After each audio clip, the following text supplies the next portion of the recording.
Good afternoon, everyone. It's 12:01. Don't want to wait any further to introduce our wonderful guest speaker today. And you're in a different time zone, Sheri, correct? I am. Oh my goodness. So thank you so much. Without further ado, I'm going to go ahead and keep admitting people, but if you don't mind letting everyone know who you are, give a nice introduction and just a little bit about your background. Fantastic. Well, hello, everyone. Thank you all so much for being here. My name is Sheri Lineberger, and I am currently an OP of the Market Center in Baltimore. And I began my journey with Keller Williams in 2006 when I found myself sitting in franchise systems orientation. We were top luxury agents and one of the top teams in Baltimore currently with Remax, and we decided we wanted to build something bigger. And I knew we needed systems, tools, and models to follow and to build a brokerage. And we stumbled upon Keller Williams and just really took off, grinded, because we actually got our franchise in 2008. So you all may know what was going on in the market at that time. It was one of our biggest financial crises and meltdowns in the real estate market. And in 4 years, we built our market center. I was the team leader at the time of that market center. We built it into the largest, most productive, and the largest volume office in all of Baltimore City and County. So we had quite the run, and I just have loved my moments with Keller Williams. And I was so excited when Keller Williams announced that we were going global and worldwide. There was an announcement years ago, and as an international studies major, and then having a hotel background in lodging, international lodging development with Marriott before I went into real estate, we really decided, for me, I was so excited and focused on that opportunity, and helped Keller Williams Worldwide open in Belize, and helped do some things in Panama as well. So I'm always talking about Keller Williams anywhere I travel in the world. So that's about, kind of catching you up to where I am now. And I had stepped out of production to really focus on being, the team leader, of course, and the OP of the market center. And my ex-husband ran our team. So I was still involved in luxury and, kind of staying current, in the markets. I wasn't actually in production.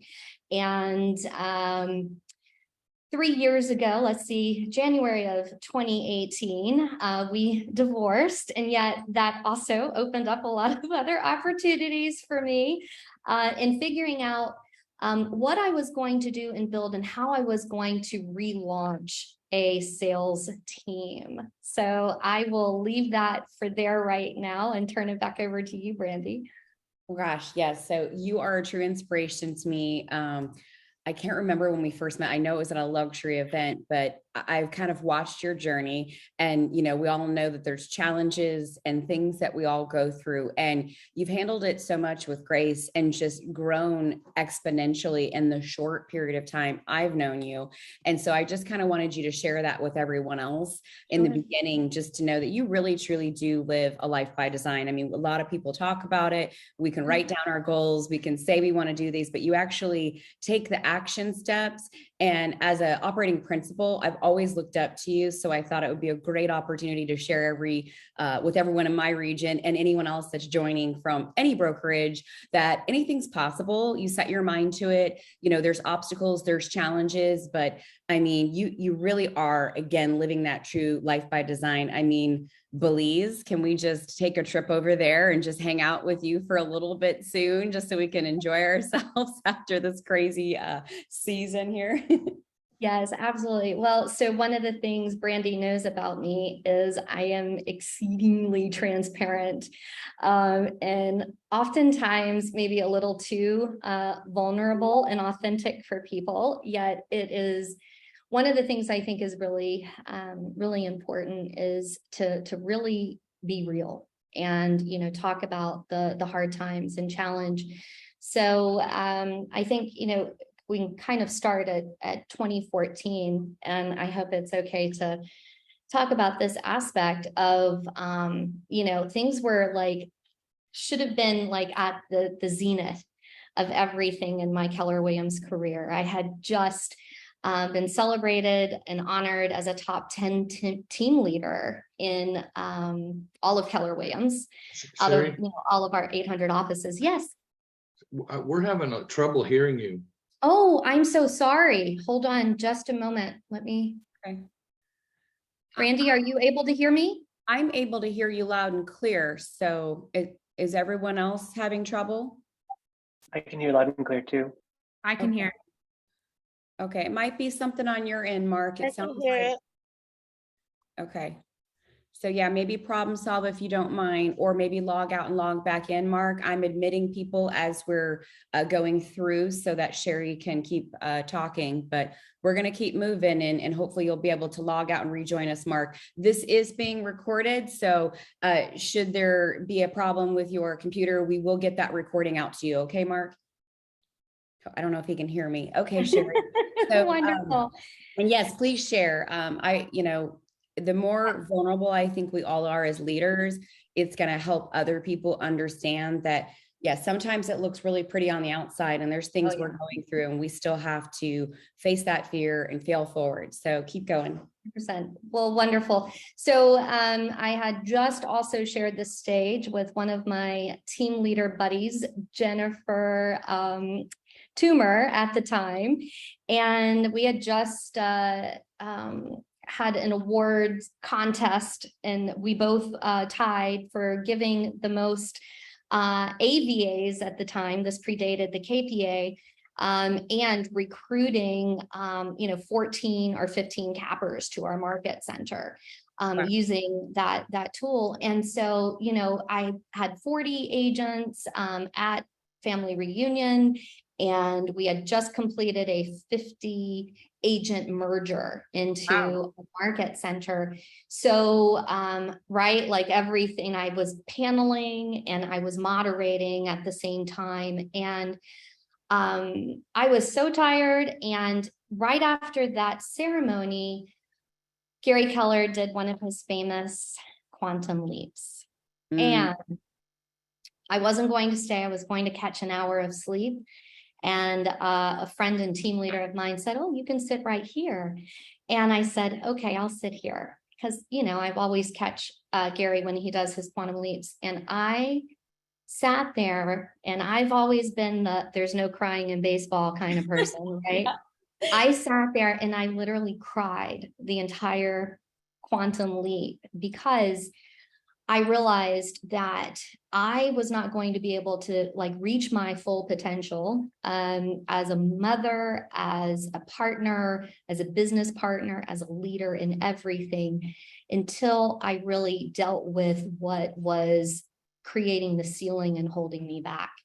And that was my untreated childhood trauma of sexual abuse from a family member, from my brother. And I had always put it behind, it was always one of those things where I was just going to charge through it, all of the survivor kind of things. And I broke down in that moment, because as we all know, when the student is ready, the teacher appears. And right. Gary was the teacher that day. And right then and there, I came back. I went into therapy, and some pretty intensive therapy. I knew exactly from all of my times in Bold and Bold Leader, what needed to happen, and really what kind of therapy I was going to need to work on the programming, and not only the programming, but the emotion behind it, and really work through all of that. So as all of that happens, you often choose people in your business partnerships and your relationships in life from that wounded place, and not from your healthy place. And so as I got healthier, I think the people in my world and life started to be repelled. And unfortunately, one of those was my husband, who also happened to be my OP and my business partner.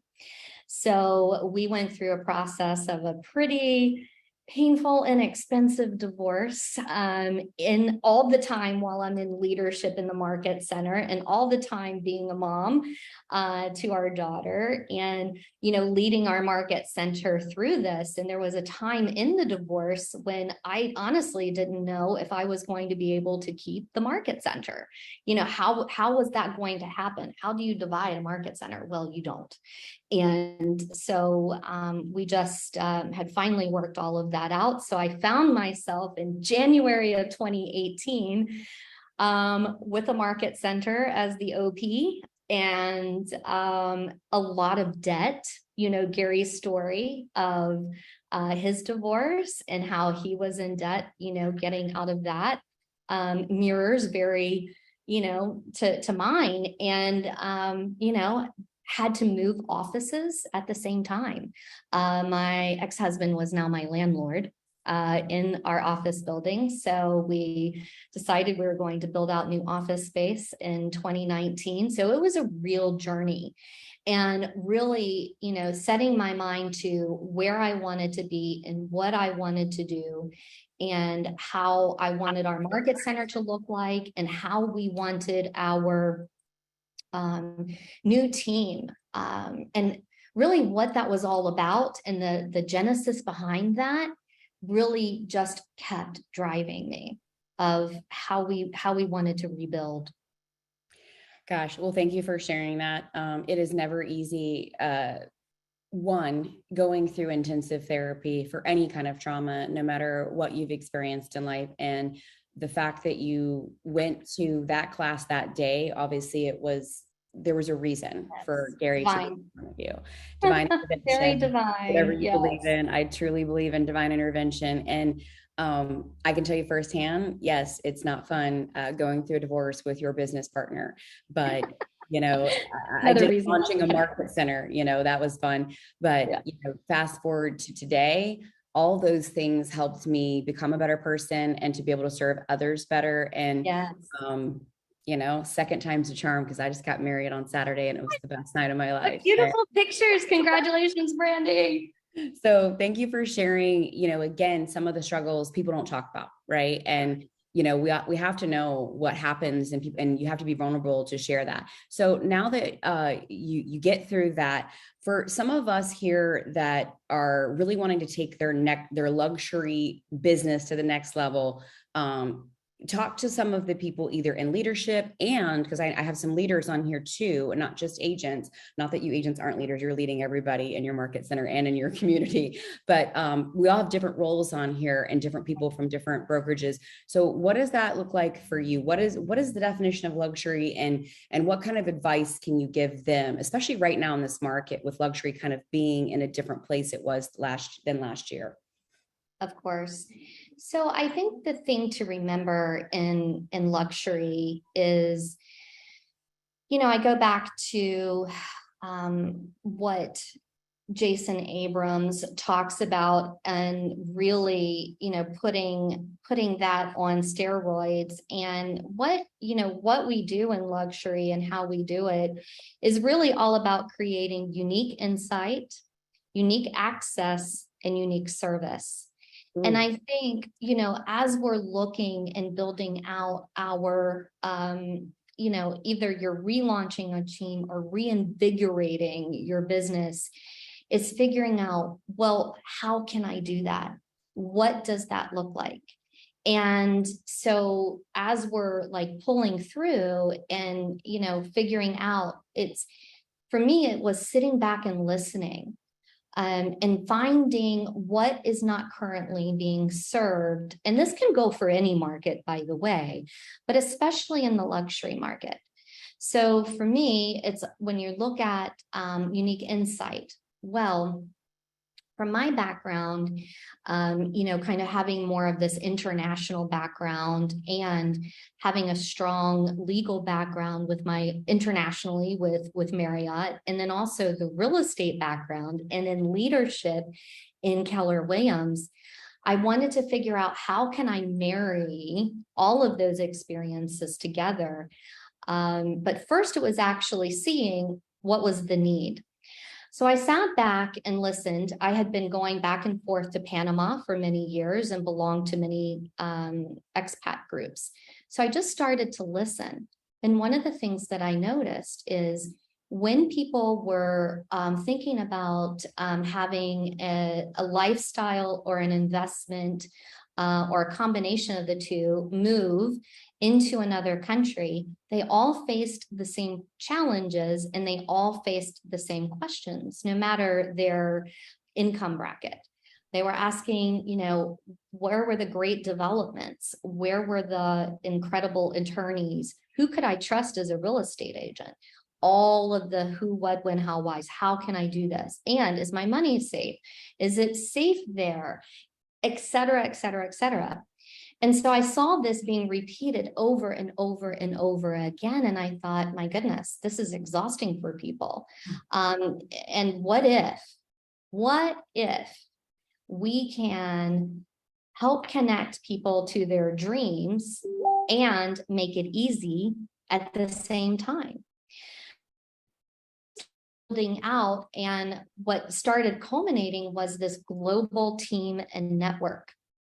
And figuring out, okay, if we can have somebody just be able to hit the easy button from the alpha to the omega, from the moment that they raise their hand, and then until the end product of having their keys turned over to them or seeing their property furnished and up on Airbnb. What if that's all they had to do and also had their residency in place?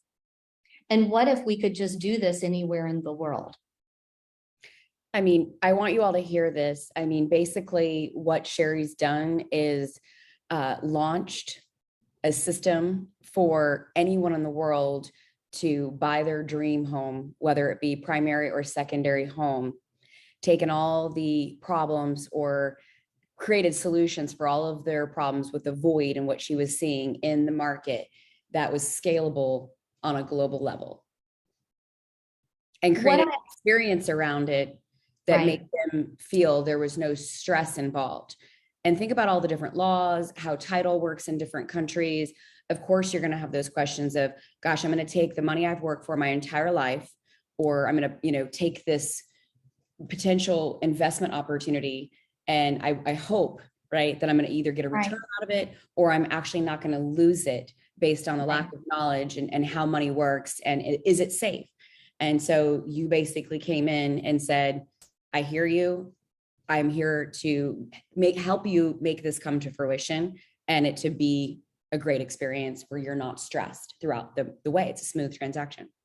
Absolutely, 100%. And in doing that, creating an entire concierge team. So the client is actually dealing with one person throughout the entire process. They're not dealing with the attorneys. They're not dealing with the property management. They're not dealing with the designer who's working to furnish their place. They're just being presented with decisions, but they're not having to, because we're all busy. Can you imagine if you were trying to, what it takes in a move? I mean, we all say every real estate agent should move probably every 4 or 5 years. So we know what it's like. Megan's shaking her head because she's moving right now. So I see her shaking her head. It's horrific. And what if, we just had a concierge to do that? The other side of that is actually looking at my favorite people in the world, which are all of the Keller Williams agents in this amazing company. And I thought, how can I help them succeed through this as well? So I also looked at we're in the largest inventory crisis we've ever experienced, as a country. What if I can create inventory for them?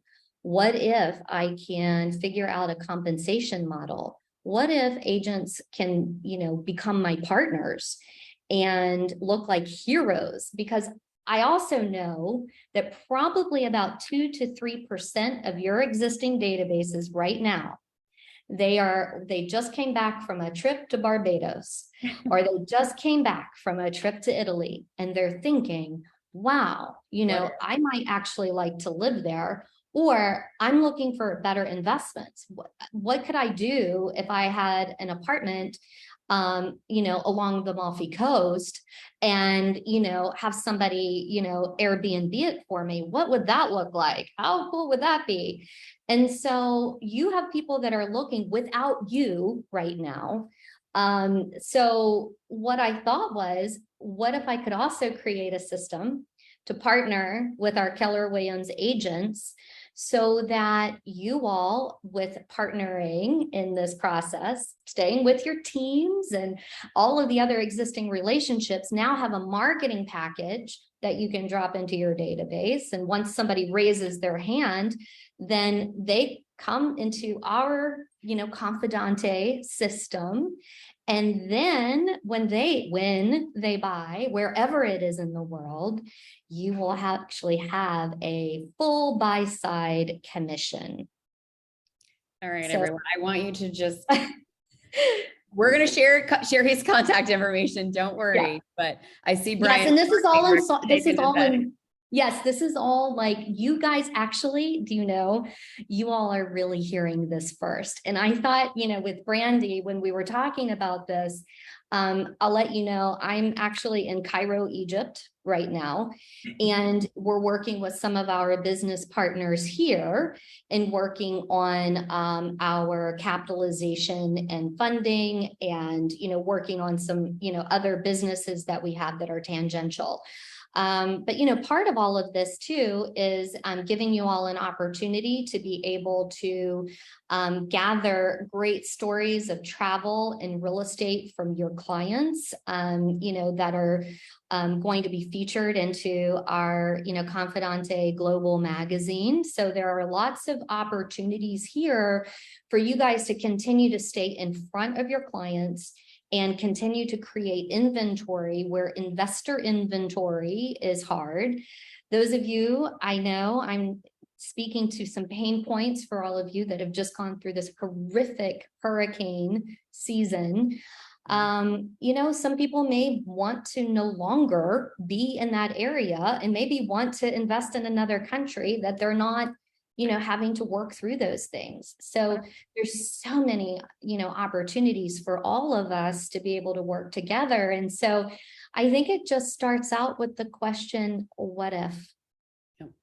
What if, and then listening also, when we're listening to and asking the right questions, right? You do have to have those great questions. And I think sometimes we don't think big enough. I know, just listening to you talk, I think, oh my gosh, I'm a big thinker. And then I get in a room with someone like you and I'm like, oh my gosh, like we could take this to such a higher level. And I saw Brian, my marketing director, shaking his hand, like his mind, I know when his wheels are turning and his mind's exploding, like, what? Yes, this sounds great. I want more to offer my clients. And how can I do that? We're going to do it for you.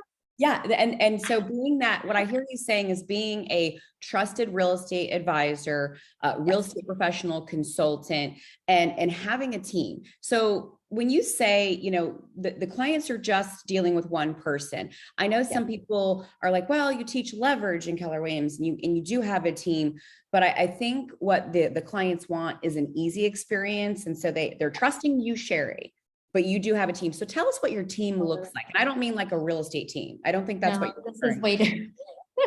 So we actually formed basically our holding company and our board under the Monarca group of companies. And I have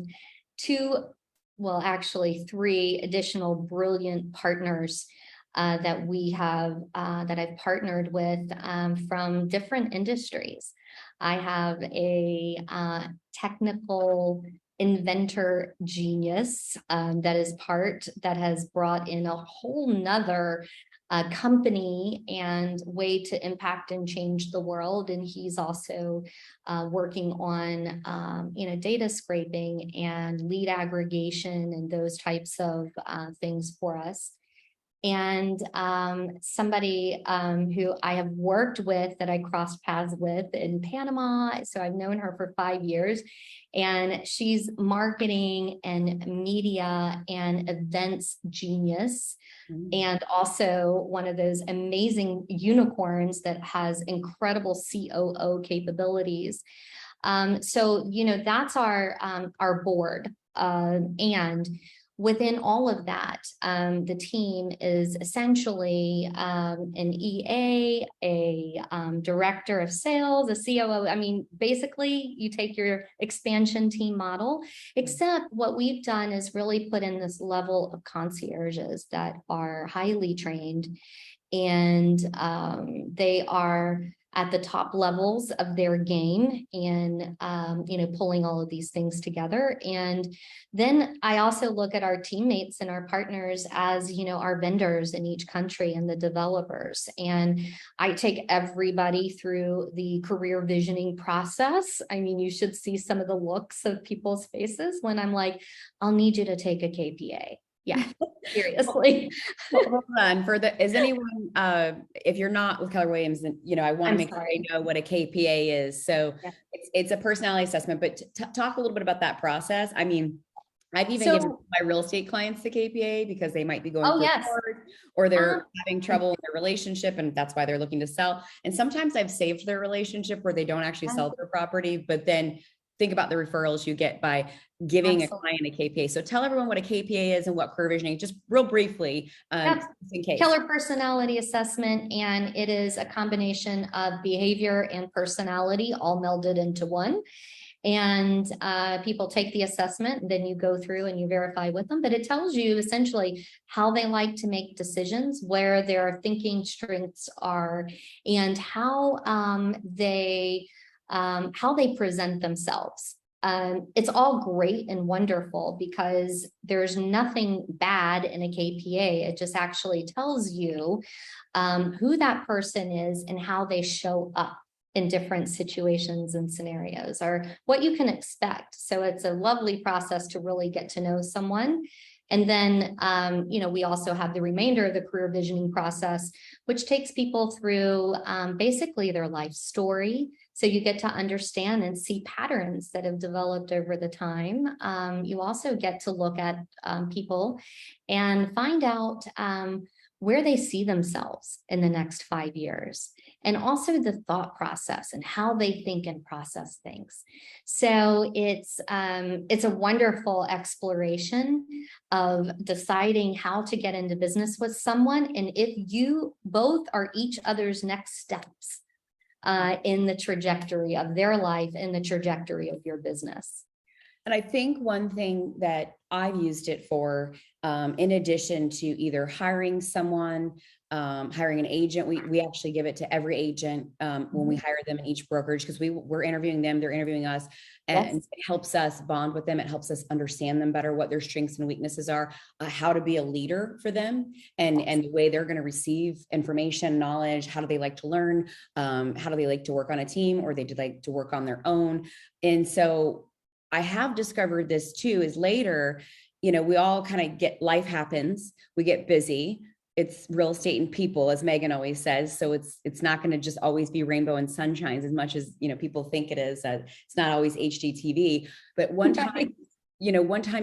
anytime you get into a relationship, there's bumps in the road. And so I think pulling out that KPA or having easy access to it, no matter who you're in a relationship with, if the energy starts to get funky, or you feel like the communication's off and you're like, why are we not connecting? We were so connected. Like we were bonded for life. And then it gets funky and people are going through things in their life and they're responding to it in a way that maybe you don't realize why. And when you look at their strengths and their weaknesses and their behavioral traits, it helps you understand why you're disconnecting, and it helps you rediscover how to reconnect with them. So that, I think, is one thing that people might underutilize. So just, always keep it handy. Right. 100%. And yes, and it's actually saved some of my business relationships too, of going back and visiting. And, we have lots of conversations about it. But it's amazing that we have this incredible tool at our fingertips. And, I'm also working and stepping in other industries, and they have nothing like it. I know. And they are amazed. They're like, this is what you use? And I said, yeah. And, I mean, most Fortune 100 companies do not have a system as this. And so, it sometimes can feel a little long and, kind of a long process. Because we're all, excited and, we're all in love with the candidate. Right. And so it just really helps to get to know people, even at a really, high level when you're working with high level talent and bringing people, into the table. But, when you, when you're sourced, and I really should have started with this statement of, my mission here on earth is to inspire people to live their biggest life possible. And I work to create opportunities for them to do that and build wealth and remove boundaries and things that hold people back. And so in doing so, I have all of these like incredible tools. And as I've just been on this mission and then finding, the opportunities to be able to fulfill that mission and, the talent and the people that are coming and they're like, I want to be part of this and I want to do this and I want to work with you to do this. It's just been incredible. The people that have just been showing up, I'm just like, wow. And I think, talking about your mission, you've probably been to Quantum Leap so many times since that one experience shared previously. But I think it helps when you have a mission to start, right? And that's not always start with why. Start with your why. Right. And I love KWKC because we can start with young adults and help kind of go through the process. But I love what you're saying because, if you are living by your mission, it becomes a natural talent attractor. Everything becomes so much easier when you're attracting talent versus looking for it. Right. 100%. And I think the same thing as you're looking to figure out, where's the opportunity in luxury, in your market, or, what other things can you actually leverage? Confidante is going to be one of them. Can you leverage, and how are you looking at your membership in luxury?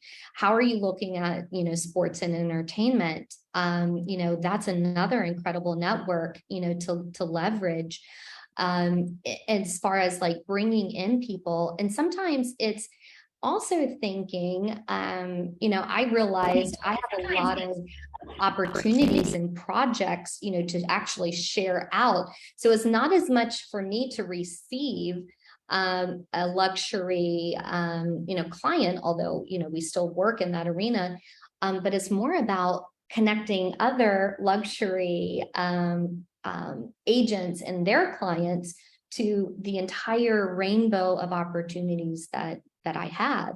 And so begin thinking about what you may have in your market as an opportunity to put out into the luxury world, because people are really looking for places to invest their money. Stock market is woo-hoo. And so people are looking to invest in real estate and in something solid and tangible. And so I think it's, kind of shifting a little bit of a mindset of like, hey, I want the referrals, but it's actually having more markets and more depth to bring opportunity to your sellers. I think you're just helping others with opportunity and bring that to their clients. And by doing so, it ends up obviously helping you. It's unintentional. I mean, obviously we're in business, but I think that's a beautiful way to look at it. Well, if you don't mind, it is 12:35. And as promised, about halfway through, I would love to open it up with questions. I'm going to check the chat. If you are on mute, you can take yourself off mute or raise your hand, whichever you prefer, and go ahead and ask Sheri a question. And I'll look in the chat for any questions that people might have put in there earlier. Don't be shy. Don't be shy. Hi, this is Lindsay. Can you all hear me?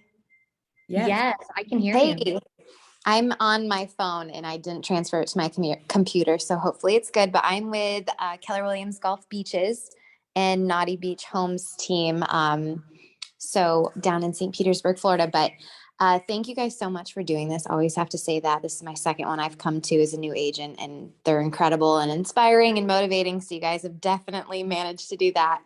My question is, I am doing a lot of door knocking. I, have some connections in this area, but really trying to tap into the luxury market. What are some other good actions that you recommend, right? I know a lot of people aren't necessarily doing door knocking these days because it's kind of old school, but I'm definitely doing it. So if there's any other areas or ideas that you have to really bring in those luxury clients, knowing too that I'm new into the real estate agent, which a lot of luxury high-end clients want to see years and years of experience. I'm up for that challenge and proving them wrong, but wanted to just know if you had any feedback or insight or advice. Brandy, do you have any thoughts you want to start out with, or do you want me to? Sure. Yeah, my brain's ticking. And gosh, I love your energy, Lindsay. I'll tell you, people told me the same thing in 2004 when I was new, that luxury agents do not door knock. And actually another luxury agent said something to a seller one time. Yeah, you won't see me out door knocking on Siesta Key like Brandy Coffey. And I thought, even though she thought it was an insult, the seller thought, well, I want an agent that's actually going to do what it takes to get my property sold. And we had already met, of course. So I'm all about door knocking. It's actually one of the ways I first got back then was a luxury listing. Now the pricing has changed a little bit, but my very first listing was a luxury listing. And everyone told me it would never work and that I would never be a top agent. And everybody was much older than me in the real estate business. There weren't a lot of young people in my town. At that time, it was very much a retirement town. Now the median age is 45. So, which is great because that's my age range. So it's wonderful, the mix of people and the different demographics, but yeah, do what you enjoy. It sounds like with your personality, Lindsay, that you like being in front of people. So I went to every educational event. I got every designation. I went to the board because at that time I didn't know about Keller Williams. Now I go to a lot of Keller Williams events, especially luxury. And again, that's how you meet great people like Sheri to learn from and get inspired and obviously get opportunity along the way. But anything networking in your community, get involved with anything philanthropic that brings something, special to your heart and warms your soul. But anything networking wise, it sounds like you like to be face to face. That's what I would say to you is get involved and also that you're passionate about. I would agree. And, hang out where luxury real estate owners hang out and look at joining some of the social clubs and, networking through there. I love door knocking idea and doing that. And just continuing to build out those networks. And I think that's is getting in front of those people in your communities and hanging out. And I think those where the relationships are built. And it's all about building that relationship and trusted relationship. Yeah. Absolutely. You mentioned designations. What are other designations that would look good to luxury buyers or sellers? So I like the CIPS, and I'm sure Sheri would probably agree. That was one of the first designations. I love meeting people from different backgrounds. I love learning about different people's culture. I love traveling, and Sarasota is just kind of a destination that a lot of internationals loved. So I thought, what better way to be more well-versed in what they know and have experienced, so that I'm knowledgeable when I meet with them, especially about their culture. So that might be something that will help you. And then the Luxury Institute also has the home marketing specialist. It's a certification, not a designation, but that might be helpful as well. And I believe that we're going to have, I'm not sure, Brandy, but I believe we do have a partnership with Ritz-Carlton through Brady. And I think there's going to be some more things coming along, but, taking any type of luxury and service certifications through, Ritz-Carlton's, I believe it's Institute, but being able to figure out, and the language, the, presentation, the things that our luxury clients, want and desire and need, and be able to have that in your arsenal, if you will, as you're working through both, luxury and non-luxury clients. Yeah, I think Thank you both. that's a great way to also start. There's a leadership course, and I did actually go through it with Brady and a few other people that I know, Sheri, quite well. And we've had some pretty intimate dinners with through years of, networking. Lindsay, you build these relationships over years. And that was some of the best training I've ever done. And I did everything I could to bring that back to my team, my brokerage, down to how we answer the phone. My pleasure, not your welcome, addressing people by name as much as possible. Just like if you're at the Ritz, every single person knows who you are. If you have, any preferences, and doing a lot of surprising and delighting, defining moments. There's just all those little details that matter, and it makes people feel good. And people are not going to remember you for certain things you've done in life. It's all in how you make them feel. Yeah. Thank you so much. Thank you, Lindsay. Great questions. I'm so excited to watch your career. I hope you stay in touch with us and keep joining us so we can celebrate all your wins as you go out there and do things that other people are not willing to do. All right. Who else has a question? I know some of you are not shy, so this is not the day to be shy. So this is Mark. How are we going to get more information on this?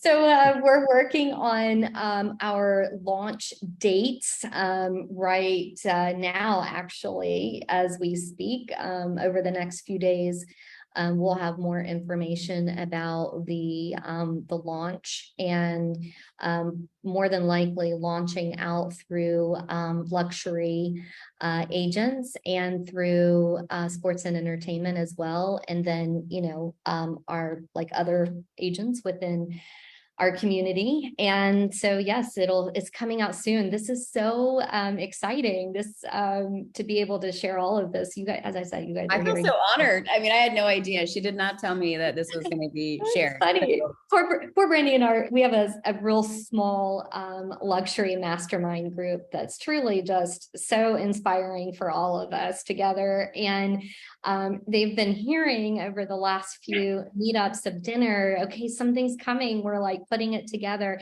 And what happened actually is it kept getting bigger. And we kept, expanding and, thinking, like continuing to think bigger and bigger. And then some other international markets, kind of came on the scene as well.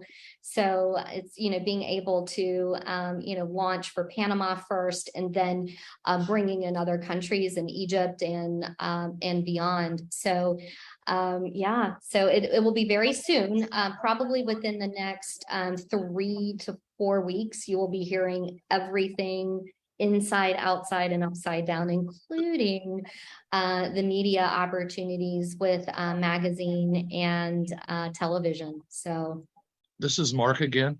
yes, Mark. So I'm fairly new to the real estate business, started in June. I'm on a team and I'm a buyer's agent right now, and I don't have the luxury listing agent designation. Is that a must-have to do this? No, not at all. I think those are just the initial markets, but absolutely not. Everybody has people in their database that will be interested, and this kind of rings their bell. And so absolutely not. This is not exclusive to luxury or sports and entertainment. So yes, you will be able to participate, and you'll have your smart plan that you'll be able to download and just start pushing out to your database. All put together for you. So Outstanding. I like that. I am so excited. easy button. Yeah, easy button. Well, I love that you're so systems and models based. Like I love the way your brain works. I mean, it makes sense and it helps others kind of not be so overwhelmed. How can everyone follow you? Because I know they're going to want, to stay in touch after this. So obviously you're on Facebook. I know that. Any other social media platforms that you'd be willing to share with everyone? Absolutely. I'm also on Instagram at the Sheri Lineberger. And we'll also post out and have our Confidante real estate. They're not up yet. And I'm also on LinkedIn. And so you guys can keep up with me there, friend me, connect with me through all of the different medias. And then from those points, I'll be sharing out all of our other social media and channels and everything. So can we talk about LinkedIn? I love that you brought that up, especially with international. Can you talk about the value of LinkedIn when it comes to international real estate and opportunities with international business? I think it's underutilized. I'm just going to say, like, I get so frustrated, and not to be negative, but just, I always get frustrated with agents, even my own, like, why aren't you on LinkedIn? There's so many, I think they feel like they're getting spammed by people, but then that deters them from the opportunities. So can you share a little bit how you use LinkedIn? Yes, I finally broke down, I guess about 1.5 years ago, 2 years ago, and actually did my paid LinkedIn, which also helps, with access and connections. But in the international and business community, and this is a lot of who your luxury clientele is, by the way. Mm-hmm. It is really the professional face forward of you and your business. So as we're, building out and people are investigating who you are and what you do and your ability to connect with other professionals, I don't post as much on LinkedIn, but that's actually getting ready to change as it's become more of a posting platform. It used to be just the place where you found your connections and there were a few posts and that would trickle through, but now it's becoming, I think, I would be interested to see their analytics on this, but I think because they actually added more reactions than just like, the thumbs up, now you can love something, now you can clap on something, and, all of the different things. I think people feel like they can be a little bit more expressive and, share mostly business articles, and it gets a different look. I feel like, if I have a business, focused material that I'm posting out on Facebook, it's kind of like, but when I post the same on LinkedIn, the number of looks and reactions and engagement that I get is a lot different. So I think it's just utilizing, and I know it's, somewhat, can be somewhat tiring, all of your major, including LinkedIn. I think you have to have and can have like different messages or slightly tweaked, messaging for that. I feel like what you said earlier is it's, your business facing forward, what people see. It really, the way I look at it as LinkedIn is your professional resume online for the entire world to see. So, is your bio on there, your different businesses, right? Because you have different businesses. You're not just a real estate agent. So, I mean, mine says I'm a CEO of multiple businesses, and I just lead with the main business that I want, facing forward. I will say it's a great opportunity to work with investors in any country. Your luxury clients, that's where they're probably going to look first. Before Facebook. When I was in heavy production, before I was in leadership role, I was just, out there taking listings. If I had less than 80 listings, it was a slow situation for me. And, we had a lot of luxury just based on our price point in the area. People would look on, and I could see because I had the paid LinkedIn before I went on a listing appointment, or I would get a call and I would recognize the name because I see views, be thousands of views of people, but there'd be people that their profile stood out to me, CEO of some company, and that was usually a luxury seller looking to sell their home. So I think for luxury, for investing, and then also builders and developers. They like LinkedIn. I remember getting a listing. think it was around like 1.8 or 2 million that led to many other listings that were in a higher price point from a builder. And he's like, I've had 3 realtors, and he had great realtors. There was nothing wrong with the realtors he had, but he saw our marketing on LinkedIn and called me, or I didn't have to call him. It was an expired listing, and shame on me for not calling the expired listing because I was in heavy production, but LinkedIn gave the opportunity for him to see what we were doing, and he called us and we got it sold. Like Bob Lucido always says, be the firstborn, second wife, and third realtor. Well, I was the third realtor, so it worked out great. It's funny. Yes. All right. So, and I'm teasing because he's still on his first wife, just so you know. So there's just a kind of he is. and I know Bob and Tracy, well, they're basically from 20 miles from my market. So we had interviewed him last month. So any other questions for Sheri? We have about 9 minutes left. You can ask anything, real estate, business related, personal. Open book. Yeah. Danielle, do you have a question? No. Okay. I thought you were fidgeting to get to the unmute. Let me check the chat box again. A lot of you said, is this being recorded? It will be sent out. And we also have a YouTube channel. So I'll make sure that if you want to watch past recordings, in addition to Sheri's, they're all on our YouTube channel specific for this mastermind. Brian, I know you have to have some questions. Your brain is, I can see your facial expressions. You just happen to be up on my screen. We've had anywhere from 45 to 50 people coming on and off. I'm sure there's some connection issues as people are driving to their next, appointment. We got a lot of people in heavy production. I saw your wheels turn, and I know you have a question or an aha. Do you want to share an aha, something you might implement in your business, or an action step that Sheri's inspired you to take a different approach with? Yeah, definitely.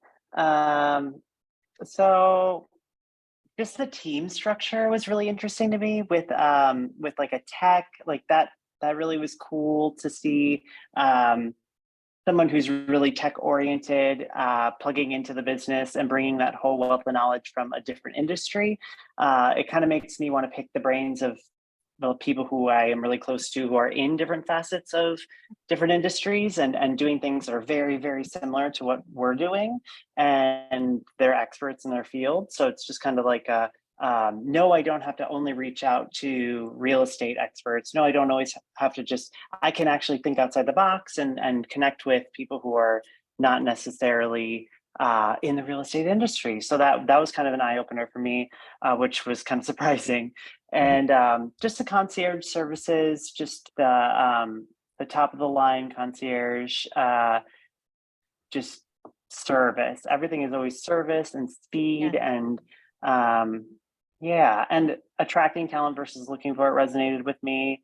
The leveraging sports and entertainment really is huge to me. I've been trying to weave that into our story and in an authentic way, and it's such a value to everything. And then the Ritz-Carlton kind of was cool too, because we do everything with the Ritz-Carlton approach. So the fact that they were kind of brought up as a cross-training method, it really aligns with everything that we're doing. So that made me feel good that we're kind of studying them as someone who's doing it right as well, and that's always a good thing to do. And also that this isn't an earned in. I think that a lot of people will think that it is an earned in luxury opportunity only, and I think for a lot of agents that would be they have the resources as well. Sorry, I talked so much. No, I love it. You had a lot of nuggets. I can't wait to mastermind with you later. I love it. Yeah, I love that. And, I think it's all about, oftentimes when I was early on in the market center teaching the precursor to Ignite, which was Camp 443, as people are, crafting their businesses for the very first time, we used to ask, and, what did you do prior to real estate? Because everything that you have done has brought you to this moment. And so I had worked not only, in the legal field, but then, I spent 5 incredible years working for Marriott International at their corporate headquarters across all their brands, Ritz-Carlton, their new launch of the Bulgari brand, and, working through that internationally. And then I came into residential real estate. And so now, everything, you can build upon every experience that you've had in customer service and serving others. So just keep thinking about, how can I apply what I learned there into here? I love that. It's so true. And I think that's why you have such a servant leader heart, is you have that experience. I mean, you were drawn to that industry and just serving others, helping others, and creating that experience. And it just translated right over to real estate. And it was an easier transition because you already had that in your heart. Some of the most talented real estate agents or professionals I've met are either they come from a teaching background, or they come from some sort of hospitality because they're just so used to serving others, and then it's just a natural progression. So anything kind of like that that's in your heart, I think is easy. We did have another question in the chat. I was wondering if it's smart to start off as a buyer's agent or seller's agent. I really, when I partnered with, I really focused on listings. And, I think, depending upon, I also look at how are you wired? Some people love, really working, with buyers. Loved working with buyers of new construction and new development, but I did not enjoy working with buyers that, we were touring, 20 different properties over, like 4 months. That was just not my, how I was wired. So I really enjoyed working with sellers and especially developers. I loved working with developers and finding and launching their new developments and creating a huge event, and the excitement in the industry and the real estate community in launching their new developments in Baltimore City and throwing a huge party. And who doesn't, well, I'll say that happens to be something that I love doing. So it's just figuring out what you love best. And it may take working with buyers and working with some, but as Gary Keller says in the Red Book, like, your most efficient use of your time is going after listings and sellers. Yeah. I love listings too. So I'll piggyback off of this, but I will say, in 2008, like you said, I started my first brokerage a few years in the business. I started in 2004, and everyone's like, you're starting your brokerage in 2008. And I'm like, I didn't think anything of it, Right. I didn't know any different. It's like, well, I'm going to do what everyone else doesn't want to do. They're getting out of business. I'm going to do bigger things. And of course, it wasn't some big brokerage, but it was big to me. And, we did a lot of transactions, but a lot of it was buyer. I think you do have to focus more on what your personality is, though. I mean, for me, I have a personality for listings. So I did really well with expireds. But I've watched a lot of buyer's agents, read the Red Book, or people that have a buyer agent kind of personality, that ISC, they're very nurturing and detailed. And they'll struggle with the listings because they just don't enjoy it as much, as, especially with the expired, and they'll just really excel with for sale by owners. What I will say is you can make just as much money, if not more, as a buyer's agent than a listing agent. Even if you're on a team, if you're referring listings to the listing agents, there's probably going to be a compensation plan that benefits everyone. It's a team, and that's the way it should be. But if you're a nurturer and you love working with buyers on that general resale side, I did not, like you, Sheri, but some people do. So, do what you enjoy, and you're always going to make great money. I agree. Okay. As a buyer's agent, my first entire year, man, there are so many flakes. I'd imagine there's far less of that when dealing with your clients just to try and sell your property. I would say, yes and no. I would say master the listing consultation and the buyer's consultation, whichever one you prefer to focus on. I'm a firm believer in focusing on your one thing. There are some people that can do both, but you're going to need a lot of support and operations. So I would say if you're on a team, that might be okay. But if you're really heavy working with buyers and a seller is calling to find out, what's going on with their listing, it becomes difficult to service both if you don't have a team or some sort of strategy with systems, models, and tools behind it. So, just again, focus on what you love. And that buyer consultation and getting a buyer agreement, having systems and models and tools in place for that. And if you're a leader on here, having as much training with listing consultation, buyer consultation, doing role play, handling objections, I think you'll benefit from that. Anything you want to add, Sheri? I know we're about to end our time with you. It's 1 o'clock. Well, I'm being called upon to kind of just address one thing. And so you had mentioned something, and thank you for loving how systems oriented I appear. And what I wanted to say is that, for most of us entrepreneurs, we fight systems, tools and models. It's something that we just naturally do. You will save yourself a lot of time and heartache and everything if you really internalize the red book and just go ahead, stamp and say, that's the Millionaire Real Estate Agent, written by Gary Keller, if you are not within Keller Williams. And I would just say, just read it, internalize it, hit the I believe button on that they work, because I've been actually able to take those systems, tools, and models in other businesses and be successful. And I fought it. And naturally, it's like a squirrel party up here a lot of times. Yeah. So it's just not, my natural. That is me being very purposeful. I have moved from E to P. And in so much of even helping to really build out the thing, because, our business model with Confidante, as we're like looking at all the different options and opportunities, my first thing was, okay, I need a METS database and I need an unmets database. What's my unmets? And I was like, my METS are my Keller Williams agents.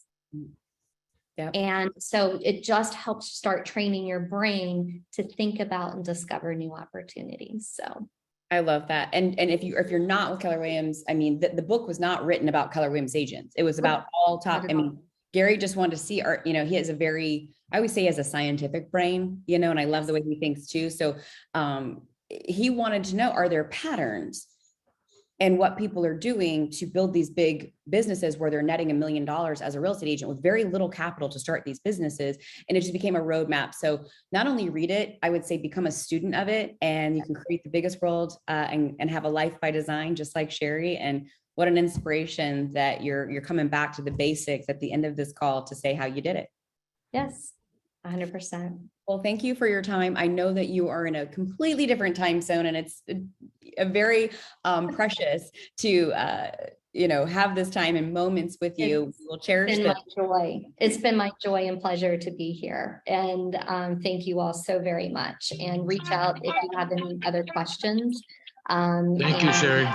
You are so welcome, and reach out through Messenger or, through social media channels, and we'll continue to stay connected.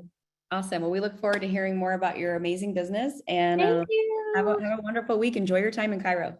Thank you so much, Brandy. Thank you, everyone. Have a great day.